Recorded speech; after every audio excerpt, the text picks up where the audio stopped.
Hope is here. The way to break free with your host, Angela Pedigo, will light a flame within you. Host Angela Pedigo is an author, speaker, and certified life recovery, grief, and joy restoration coach. Angela uses her own life experiences to help you navigate and guide you to success. She also has developed tools that incorporate her faith and her drive to overcome any obstacle in life. So please welcome the host of The Way to Break Free, Angela Pedigo.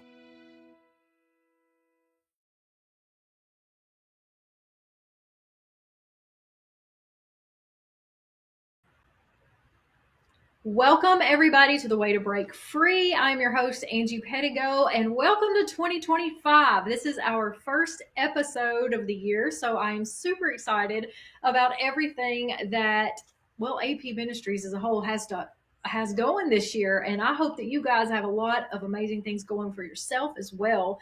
A couple of things that I do want to share. I got a few little announcements to make kicking off this year. So, this is an exciting time where we hit those New Year's resolutions and we make all these plans how we want to be better and we want to do different things for the year, and you've got goals you want to achieve. So I want to encourage you to hop over to my website at apministry.net. You can see it right there on the screen, and check out different areas of service, the coaching that is offered there, and let's chat. I would love to get to know you guys better. So click to connect and let's talk and see what your goals are, and maybe some coaching is for you so you can achieve those goals this year. Also, I want to draw attention to the fact that this is January, of course, which is the National Codependency Awareness Month. So you guys may or may not know that is one of the topics that is just very dear to my heart. This book here was my battles through that, covered by His Grace, which came out a year or two ago. That's my personal testimony. But just in time, the House Relationships Bill, this is the way that I was able to defeat codependency by the grace of God. This has been a total transformation of my life, and I've worked this program with many people. So I encourage you also, you can check those out on the website. I hope you guys will do that.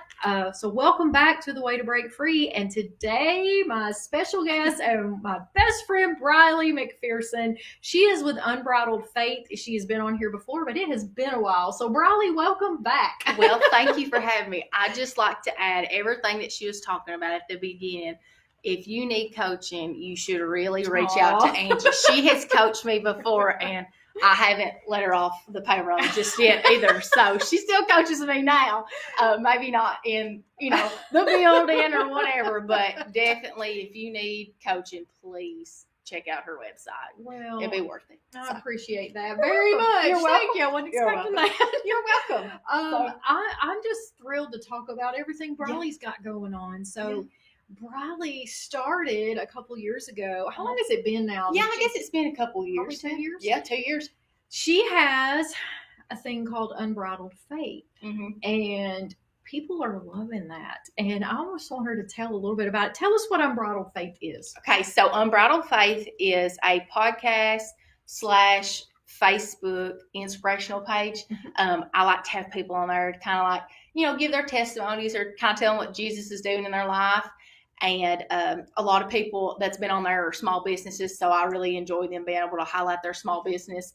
And on the Facebook page, I just do Facebook right now. I probably should get some other social media avenues, but you have YouTube as well. Yeah, I've got YouTube, but every day I try to post something, whether it be scriptural or inspirational, on my Facebook page, just because I feel like everybody can use a pick-me-up every day. So I use usually a lot of scripture, and I make some Facebook reels, and sometimes my husband doesn't like those. But if you want to be inspired with a good laugh, you need to check out Unbridled Faith, because it's she'll make you laugh, cry, think, and all the other good things as well. One of the things that I love that you do, Briley, is that you do highlight small businesses. Now, we're in a smaller town, and for small business owners, exposure is a key. It's a large key. It is. But you don't just, you give them the opportunity to tell about what's on their heart and how it came about, their business. And also that they get to share about their faith. Exactly. And when you get to hear those stories, does that help your faith grow? It really does, because I sit there, and I was telling my mom about this the other day. One of my friends from school was on there the other day, and he was telling me, and it's like, he was telling me about his story and everything, and I was like, Mom, I just sit there and I feel like I'm in a movie almost every time I sit there and listen to somebody's story, because I feel like I'm hearing it firsthand, and so is everybody else that watches. So it's really encouraging, and I think a lot of people enjoy watching it too. So I'm just thankful for everybody that tells me, hey, I really like that. And I'm like, well, it ain't really, something that it really wasn't something I wanted to do at the beginning, but now I'm really enjoying it. So yeah. Was it hard to start that? Yeah, it was. It really was. What really made me start it is I went through really, really bad postpartum with my second child, and I kept on thinking there for a while, there has got to be other moms that have went through this.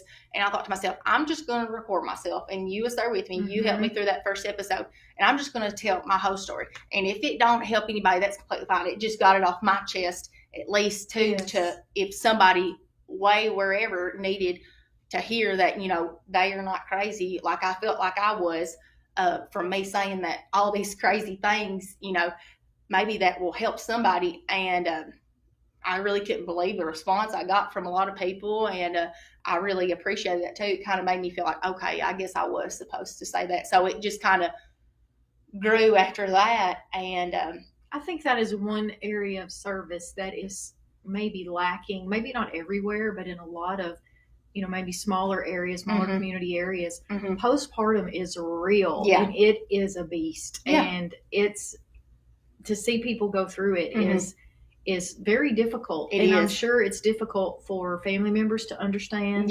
Not knowing what to do or feeling helpless with that. The moms themselves going through it in that moment. And you see moms that don't want to admit that because they're afraid that in some way that makes them not the mom. They think it makes them a bad mom, and it don't. It's just right the opposite. You're a wonderful mom. You can't help when things like that happen. And I had basically went through all of it I went through the first 6 months without saying anything. And when I finally did, and my husband was like, go get help. When I started coming up Waymakers, getting coaching from you, from then I was like, okay, it's okay to talk about. And if somebody wants to judge me off the fact that I'm getting help for a mental, something like that, mentally postpartum, well, then they can just judge me. Because if I could sit here and talk about it and tell somebody else that I got coaching for that, and that makes them feel like that they have not done anything wrong, it is not anything that, they could have whatever, but makes them feel, I don't want to say feel better, but makes them feel like they're not alone, then, so be it. I'll tell anybody my story like that. Would you say that you have no regrets from finally speaking up? No, I have no regrets. Maybe at the beginning, because there would be I would just have these crazy, intrusive thoughts. And I would think, if I share that with somebody, they are going to think that I have lost it.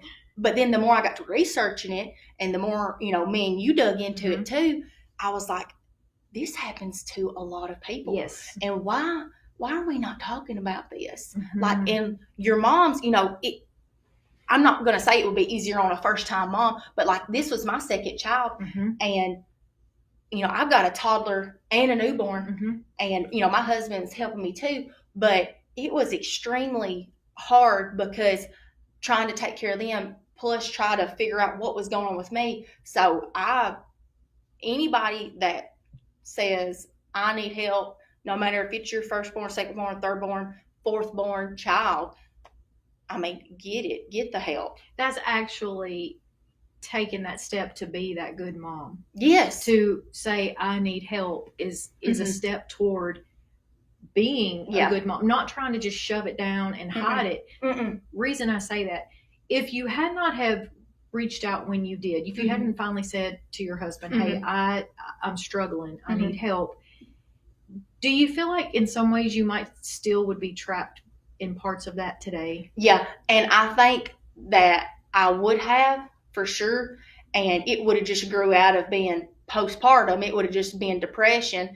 And I think I still had that there for some time, especially, after I went through postpartum, I did have depression, but it wasn't postpartum related. It was just depression because I had waited so long to get help. Because to me, I was thinking I was always this strong person, strong-willed. You don't need help, Riley. You don't need help. You can figure this out on your own. You can figure this out on your own. And boy, did God put me down on my knees and let me realize, hey, you ain't gonna do this without getting help from me. So yes, that's the great healer right there. Absolutely. What was one of the lowest points for you in that, during that time of the struggle when you're trying to hold all that in? Is there any times that stood out to you that might be relatable to other moms? I think when us moms get in our head and that fear tactic of the what ifs, I'll never forget one time I had just the craziest intrusive thought, and I was explaining this to my husband, and he was like, Riley, and I was like, well, what if this happens and then that happens and then I can't do anything about it? It was about sending my little girl to where she was going to learning steps, and it wasn't nothing to do with anybody at learning steps, but I had got in my head that she was going to go outside and somebody was going to come by and kidnap her. And I was like, Trey, what if that happens? I don't know what I'm going to do. I just can't send her. I cannot send her to learning steps because what if that happens? And he was like, Briley. And I said, well, I can't do it. I can't do it. And I had almost decided not to send her to learning steps because I was afraid somebody was going to come by and kidnap her. So were most of the intrusive thoughts, did you find a pattern of them all, in fear? Oh, yeah. Fear-based? Absolutely. But then I realized I was associating my fears with anxiety too. And that they kind of go together. But what I was trying to fix with fear, I should have been trying to fix it with anxiety and vice versa. So when I figured out how to do that, it helped a ton. And that hasn't been an easy process either. I've just figured out how to do that within the last couple months. Because it's a long time for you to. It takes a long time for you to figure out things like that. I feel like because I had a terrible labor with my second child, which led to the postpartum. But I had a little bit of PTSD with that because it was not a good labor. My daughter was born face first, not sunny side up. She was born face first. Extremely rare birth. There was 10 people in the room when she was born because it was so rare. But, I didn't really care how many people was in there. I was ready for her to be born. But I didn't really realize how much that had stuck with me because there was times my daughter's face was really, really bruised when she come out and stuff like that. And she's had several allergy issues. She's had several things wrong that I thought was wrong. And every time that we would have to, address whatever it was going on, I would always go back to her birth. I'm like, and I blame myself. I'm like, that's my fault. She wouldn't have all this if I would have just, I don't know. I just would blame myself. And every time I go back to that birth, and I'm like, I don't know. It just was a point of trauma. It was a point of trauma. Yeah. And then, which brought up a lot of more trauma in my childhood, I guess, too. So instead of, just addressing that one trauma, I was addressing all of the trauma too. So yeah. Like a gateway that it all just come flooding back. It all just come flooding back. Yeah. Wow. Yeah. So fear and anxiety, how did that play into, I know we've talked before, when you were on here before, we talked about OCD a little bit. Yeah. Did all of that lead up to the OCD issues? Yeah. So there for a long time, I had just always thought, everybody, everything I read on the internet, everybody has these crazy thoughts, probably. Everybody plays out, these random things. And everybody does have crazy thoughts. And the thing about me is sometimes still, if I have a thought in my head, it might just go through your head. but I will fixate on that thought. Why did that thought come in my head? Does that mean I'm a terrible person? Does this XYZ, XYZ, XYZ? And so when I figured out, finally, when I, officially, met, felt like I was having that relationship with Jesus, it was finally like something's like, see what you can do with OCD therapy. I was like, OCD therapy? Really? Like, what is that? There's no way. No, that's not possible. So I had reached out to you and I was like, do y'all offer this kind of therapy? And he was like, no, we don't do that. It's like, okay. So I looked around and I kept on flipping on my phone. And at that time I had TikTok and all this app would pop up. It would say NOCD. And I was like, I'm not looking at that. I'm not looking at what is that? So finally I was just like, okay, fine. I'll get on there and look at it. So I got on there and look at it. And you would not believe how many people do struggle with OCD. But I didn't realize how many types of branches there were of OCD. And so I was like, I don't know about this. I think I'm just, whatever. So the more I researched it, the more I realized I have actually maybe have this. So I got with a therapist and I'd done about a year worth of therapy with it, and it really helped me. But it also helped me too, because what I would learn, I would try to go, because I didn't want to have a therapist that wouldn't let me talk about God being my main healer and stuff like that. So it worked out good, because my therapist, I could tell she was a Christian, but with that therapy company, she probably couldn't come out and say that, but it didn't matter. Me and her had an understanding. So she really talked to me and showed me the ways to conquer OCD in your own mind. And I have a very light form of it. I feel extremely sorry for some of the people that have a huge severity of it, because there would be OCD groups on there, and some people would talk about how, like, I remember this girl getting on there and talking about how she couldn't be around like weed killer, like the Roundup or nothing like that, and she had just went into the store for the first time and got like within like 100 yards of Roundup, and that was her big challenge that she had to do. But I mean, it's just many different branches, but I can almost say that all of that is kind of behind me. So from that, what are some of the tools you were able to take away and use that help you with that? So whenever, like I said earlier, like I would just have like just crazy thoughts, and I would get just obsessed with them, thinking, oh my, why have I got that thought? Like, why did that, happen? I'm just, wild, or I'm just crazy, or just something's wrong with me. And anyway, I was telling my therapist about this, and she was like, Briley, you can't just panic about it. You can't freak out about it. And I'm like, well, that's what I'm doing. I'm freaking out because I don't think I'm a terrible person, And she's like, you're not a terrible person. She's like, you got to be a bully to it. And I was like, do what? And she's like, you got to be a bully to it. So every time I would start being a bully back. And to handle a bully, you got to be a bully. And so the bully in your brain. The bully in your brain. Yes, the bully in your brain. No, don't just be a bully. But so the bully in my brain, I would start being a bully back to it. So anytime like I would have just something crazy, I'd be like, yeah, okay. Or just, I'd laugh at it or something. She's like, just laugh at it. Just say something back to it. Or just, just all these tactics that you would never think of doing. And so that's what I started doing, and it helped a whole lot. Confronting the fear. Confronting the fear. Yes, because that's what it wants you to do. It wants you to run away from it. It wants you to run away. It wants you to be scared, tuck your tail, and run. And that's what I did for a long time until I finally got armored up. That's what I did. Fighting fear comes in a lot of different levels. And some of the ways that we learn mentally to fight fear are tools to try to help us defeat that. And then there's the spiritual battle of fear. Oh yeah.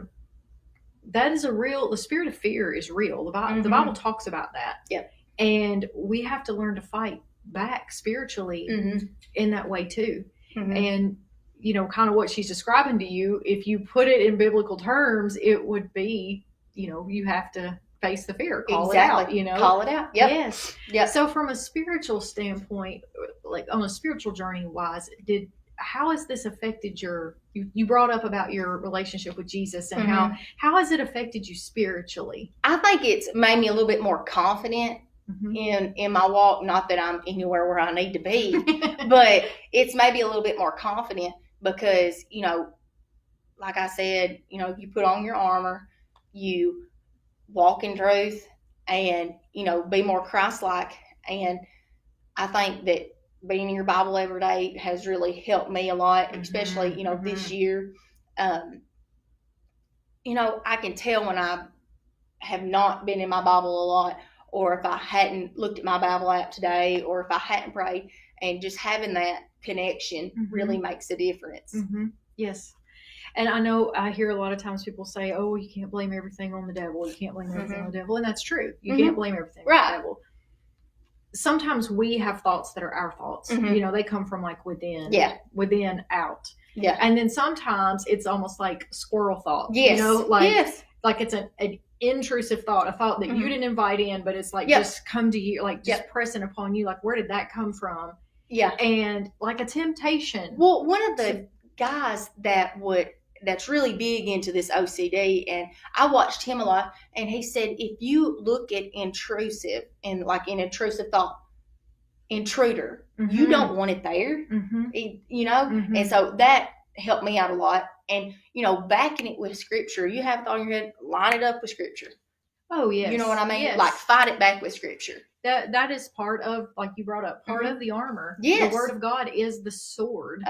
And that is also the example that Jesus left for us of how to defeat the enemy and his intrusive thoughts. He was pumping intrusive thoughts. And Jesus, when Jesus was coming out of the wilderness after fasting 40 days, waited till he was at his hungriest point.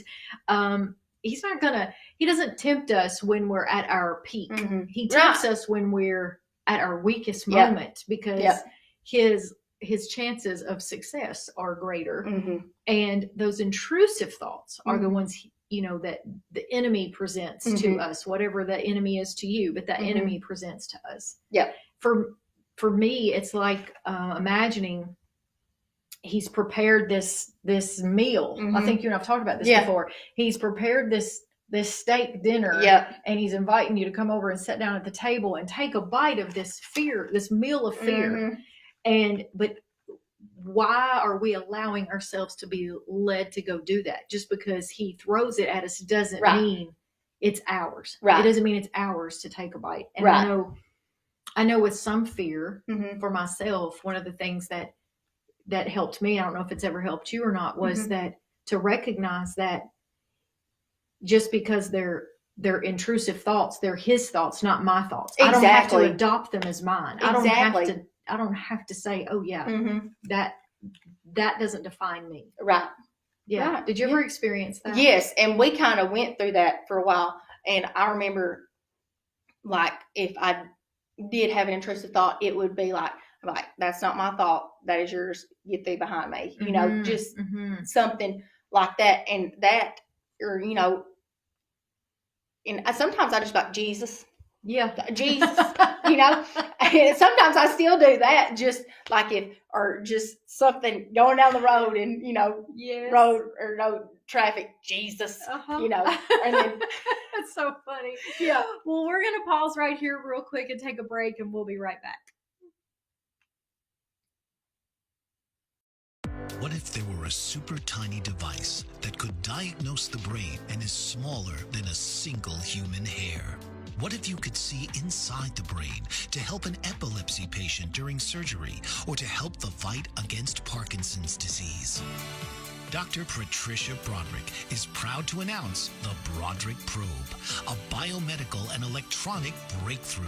Imagine a probe to help with the understanding and potential cure of brain-related diseases. To learn more, listen live to the Easy Sense radio show with host Dr. Broderick, Wednesdays at 8 p.m. Eastern on the Bold Brave TV network. And to help support the Broderick Foundation, please go to EasySense.com and learn learn how, with your help, we can fight these horrific brain disorders. That's EasySense.com to learn more and help support the Broderick Foundation.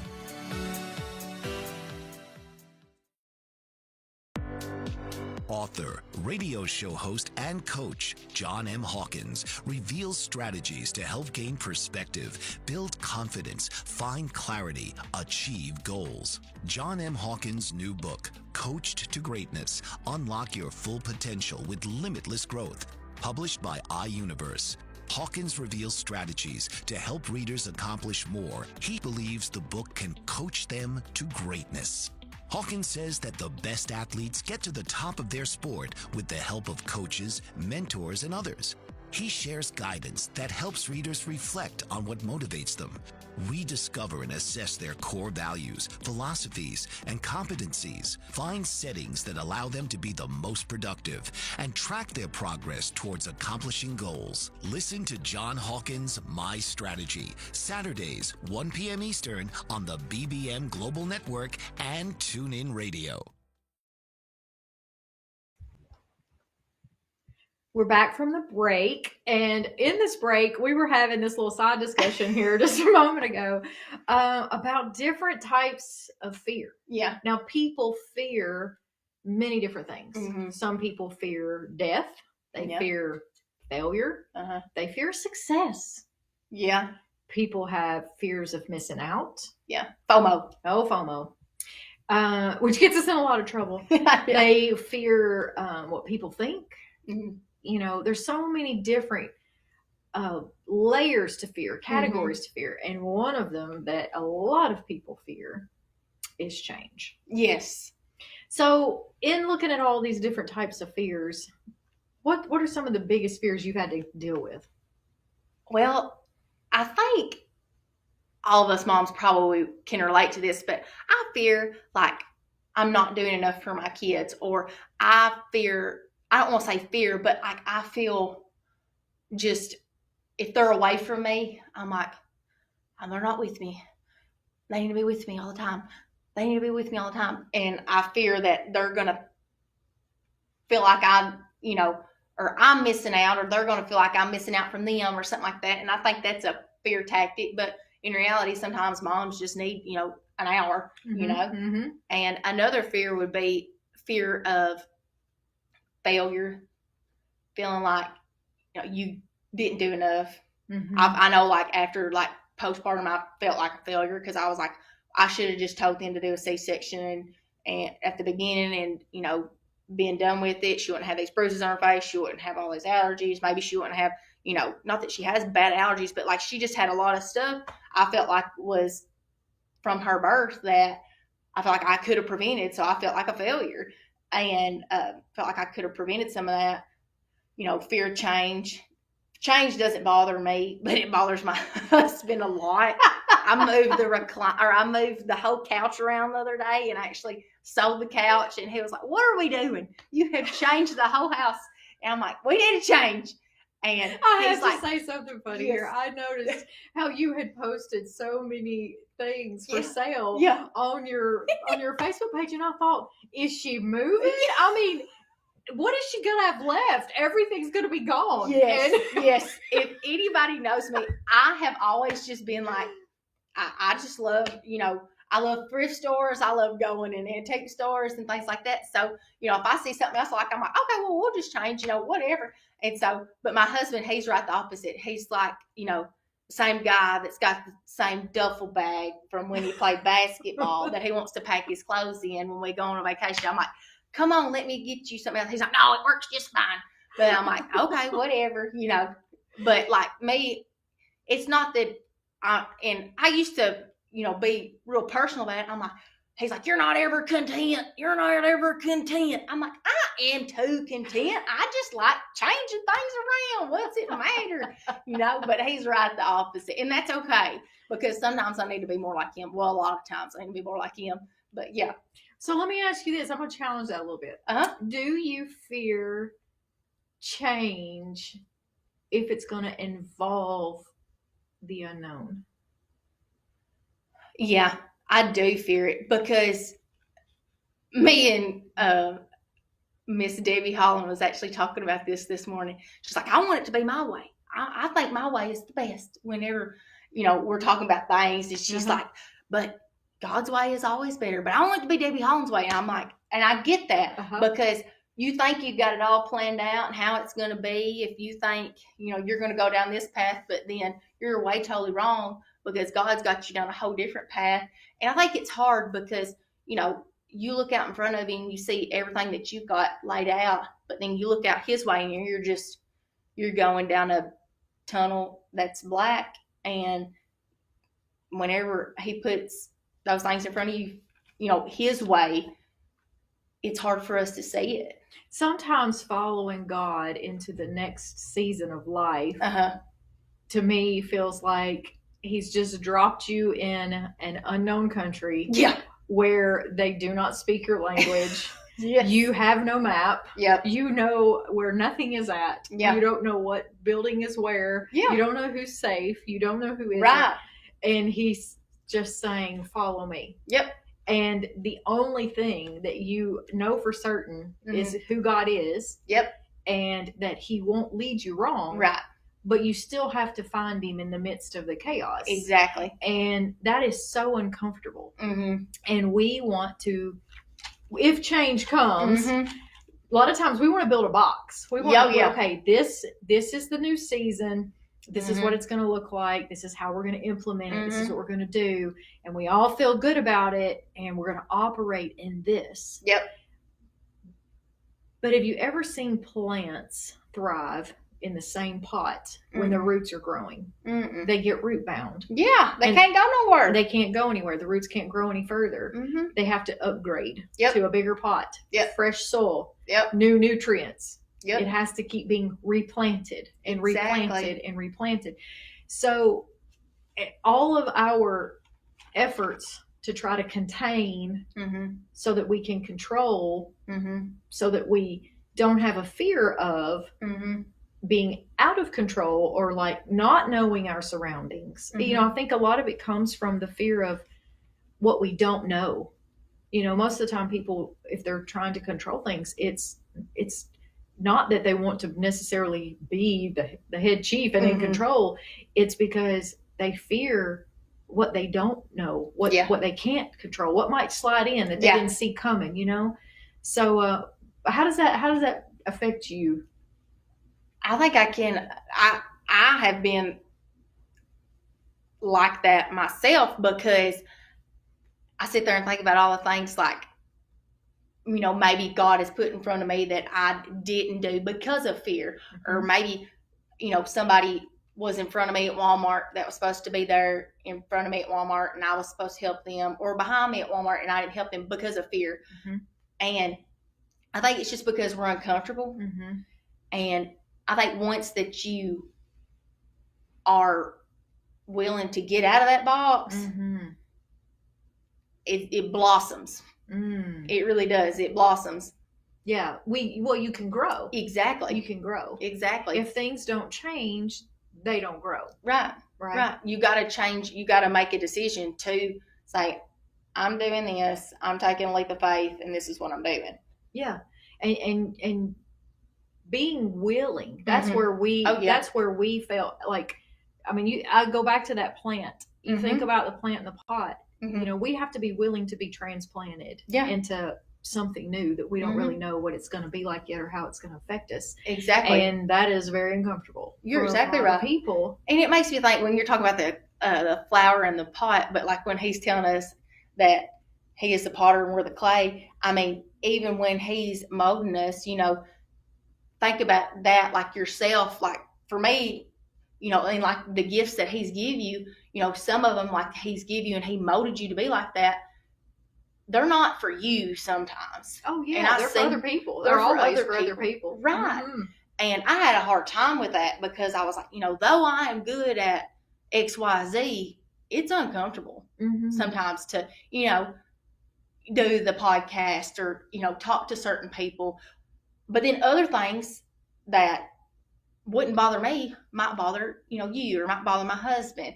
And, it's well, just. It takes us all, right? It takes us all. You're exactly right. It does. And you had mentioned something earlier about fear versus anxiety. Mm-hmm. So I want to circle back to that for just a minute. Yeah. What is the difference in those two for you personally? I think fear is just something you're scared of, but fear is something like you're scared of, but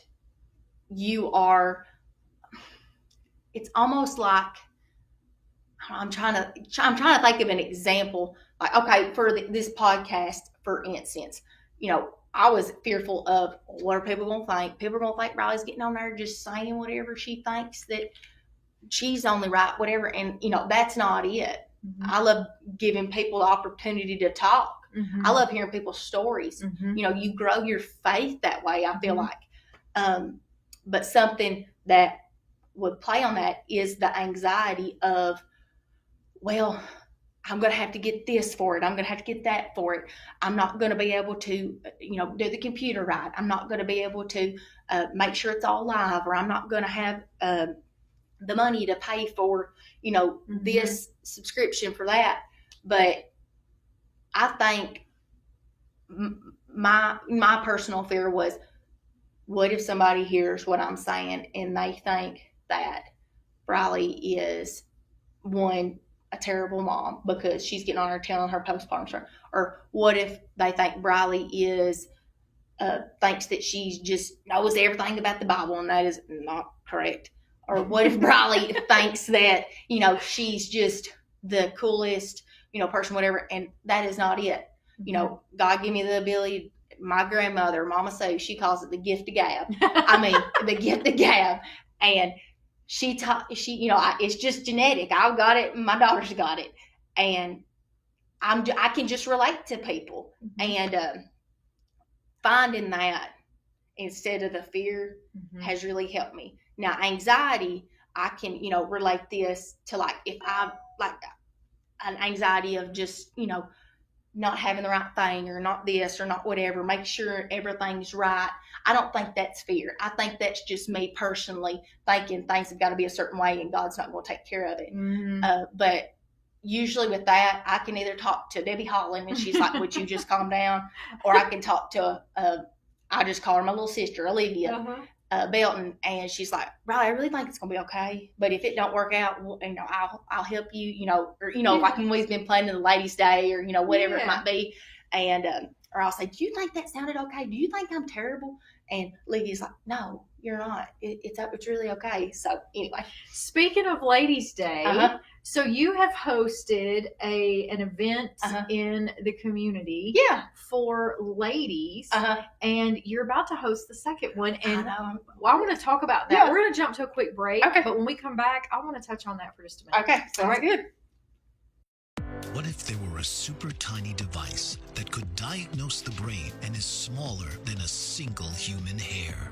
What if you could see inside the brain to help an epilepsy patient during surgery, or to help the fight against Parkinson's disease? Dr. Patricia Broderick is proud to announce the Broderick Probe, a biomedical and electronic breakthrough.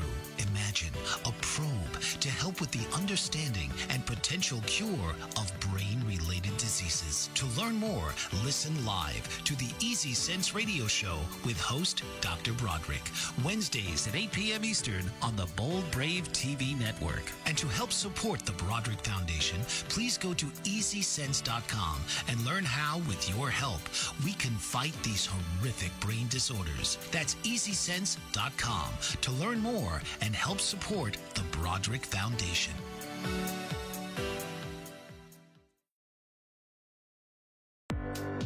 Author, radio show host, and coach John M. Hawkins reveals strategies to help gain perspective, build confidence, find clarity, achieve goals. John M. Hawkins' new book, Coached to Greatness: Unlock Your Full Potential with Limitless Growth, published by iUniverse.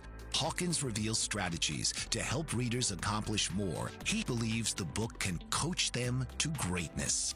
Hawkins says that the best athletes get to the top of their sport with the help of coaches, mentors, and others. He shares guidance that helps readers reflect on what motivates them, rediscover and assess their core values, philosophies, and competencies, find settings that allow them to be the most productive, and track their progress towards accomplishing goals. Listen to John Hawkins' My Strategy, Saturdays, 1 p.m. Eastern on the BBM Global Network and TuneIn Radio.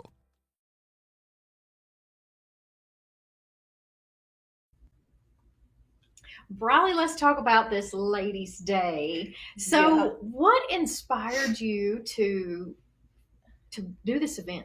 So, I think I had just kind of had a thought about it, and I was like, all right, God, if you really think this would be a good idea, let me know. And so, I guess I had ran it by you, and I ran it by Miss Debbie, and y'all both was like, let's do it.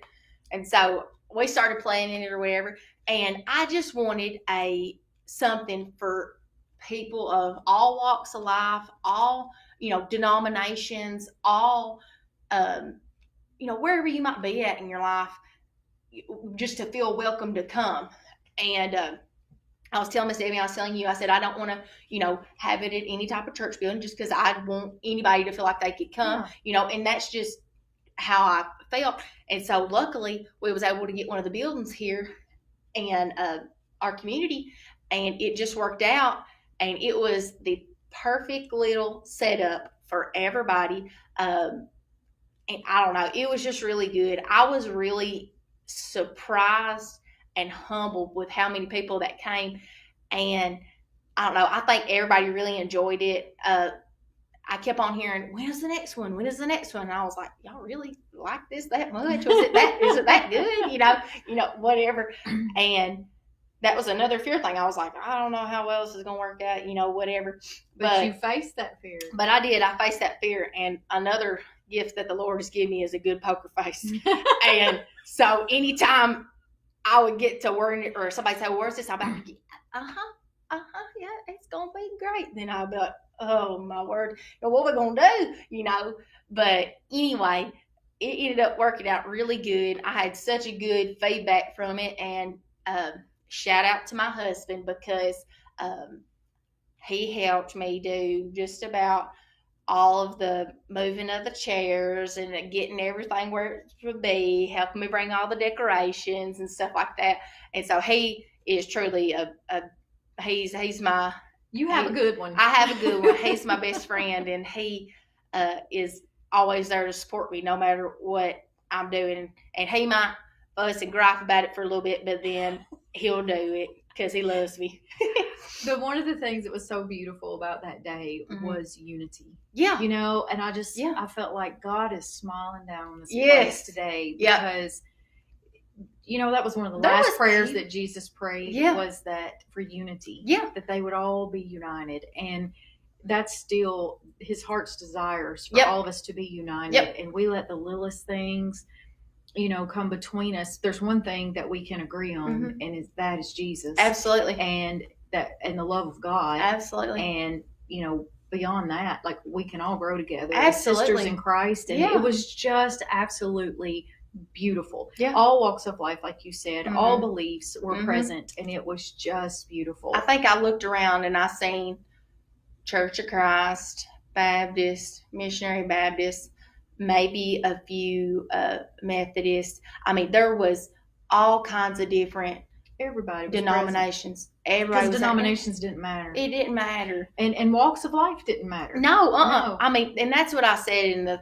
thanking everybody for coming post. It didn't matter what kind of car you drive, how much you had in your bank account, what color your skin was. It doesn't matter. Yes. Jesus, that's what we're here for. Jesus. Yes. It was beautiful. It was beautiful. Well, I want to also share that Briley has an amazing devotional journal book called Relentless. And you can find that on Wespo Press. That was her publisher, Wespo Press's site, their store. Or you can find it on Barnes & Noble, Amazon, any of the places, Christian Book. You can Google it. You'll find it there. But go on Wespo Press's site and check out her book. I personally have it. I have went through it. I absolutely love it. And it is really good for moms. And it doesn't matter, moms or not. My son's 21 years old. And I mean, we never stop being moms when we're a mom. And it was really, really good. So I encourage you to go check that out, and to check out her Facebook page, check out her YouTube channel. It's some really good content there, and it's inspiring, it's uplifting. But I want to ask you too, bless you. Sorry, y'all. I want to ask you too, what inspired you to write Relentless? Well, I think what really inspired me to write it is my kids, because I'll be honest with you. Sorry. 'Tis the season. Yes, seriously.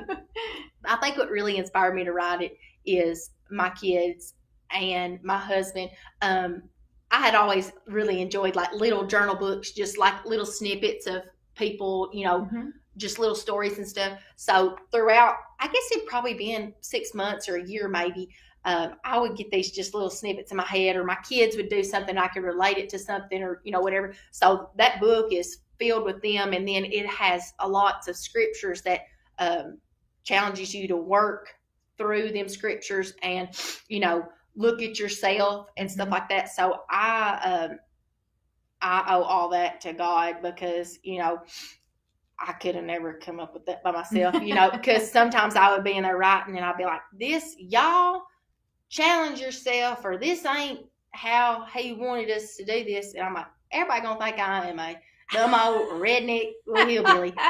But the more I got to saying y'all and this and ain't and all these little country terms, I was like, no, this is me. This is you. Don't ever change that. I'm not going to change this. So a lot of it is, like I said, little snippets or little story of my personal life. And one of my favorite one in there, there's two that I really love, but one of them is my little girl, and her pony is named Johnny. And I talk about her and Johnny and how I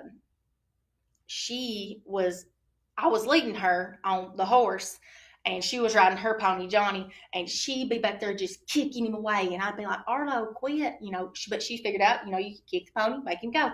And I'm like, no, we're not doing that. Stop, Arlo, quit now. And I got thinking to myself, like, that is me and God. He's sitting there saying, come on, Briley, let's do this. Come on, Briley, let's do this. Whatever it might be that he's telling me to do that I'm not doing. And I'm back there going, nope, I'm not doing that, God. Nope, I'm not doing that right now. So little things like that is what they're really cute stories, and they do challenge you, make you think. And so check it out again. It is called Relentless by Briley McPherson. You will find it, just Google it. And one thing I want to ask you before we go is that our time is about up for today. What inspiration would you leave for moms listening today? You are a wonderful mother, no matter where you're at physically, mentally, or how many whoopings you've already given your kids today. You are a wonderful mother, and don't listen to the world, listen to the word of God, and go look at all the women in the Bible and look at them, and they will show you and help you learn how to be an even better mother than what you already are. And if you have any type of, think you're having any type of mental problems or physical problems, or think you might be going through postpartum depression or depression, OCD, anything that it might be, go get help. Don't feel guilty. Don't feel like, don't be embarrassed. Don't do that. Learn from me, please, and don't wait. Seek out AP ministry and get you some coaching too. Well, you have given great advice today, Briley, and I appreciate you coming on, sharing your stories, your experiences. Thanks for letting me be here. It has been so much fun to hang with you. Absolutely. And I just want to wish you all a very happy new year. I hope you accomplish everything that your heart desires this year. Yeah. And if we can help out in any way with that, you know where to find us, apministry.net. We'll see you next week. See ya. This has been The Way to Break Free with your host, Angela Pedigo. The one thing Angela attributes her personal victories to is her relationship with God and her deep faith. Tune in each week and hear stories and testimonies of people in personal and professional trenches and how they overcome them with their own faith in God. The Way to Break Free has something for everyone, everywhere. Right here, Wednesdays, noon Eastern on the Bold Brave TV network.